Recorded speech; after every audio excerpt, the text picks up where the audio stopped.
ABC 57 News, Night Team. One of the biggest issues in America's supply chain is a lack of truck drivers. The American Trucking Association estimates a shortage of tens of thousands of drivers. Poor conditions and low pay are fueling the issue. And it's causing lifelong truckers to start looking elsewhere for jobs. Unlike the people who are saying there's a shortage, I've actually done this job. It was my career. I owned a trucking company myself.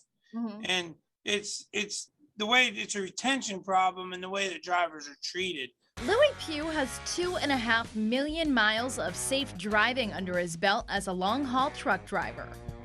Other than serving in the military, that's all I've ever been, as a truck driver. Louis is also the executive vice president of the Owner-Operator Independent Driver Association, fighting to defend the rights of small business truckers.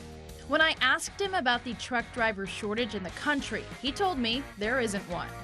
To say there's a shortage, that's incorrect. There's over 400,000 new CDLs issued every year. Louis is right. According to data from the White House, there was actually an average of 50,000 new CDLs and learner's permits issued each month in 2021. That's 600,000 potential new drivers. Without spending a dime of your own money and in as little as 3 weeks, you could be behind the wheel of a truck like this one. So if it's that simple, what's causing a truck driver shortage? This is what's been crazy is during a pandemic, we've created a program and it's full. So I have no spots all the way up until April. It's completely free to get your CDL license at Lake Michigan College. Jeremy says in most cases, students are lined up with a high-paying job before they even finish the 3-week course. So I get logistics companies that call me from Holland all the way down to Niles about 3 times a week, asking to get in front of our students. So if it's not money, what else could be causing this shortage? High turnover rates and overregulation in the industry turns a lot of guys away.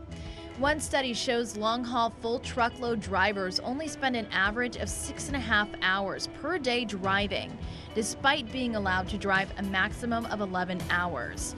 That means about 40% of their capacity isn't being used. Many truckers also bear the burden of gas, insurance, and maintenance costs, which reduces their take-home pay, creating significant challenges in recruiting and retaining drivers. Jeremy argues the problem is all about safety. It's hard to say that there's overregulation on something like this because this could be incredibly dangerous if it's not done correctly. But at the same time, we need truck drivers out there. So how do you balance that out? How do you take down some barriers for some students, but still keep things safe? Louis, a former trucker, argues otherwise.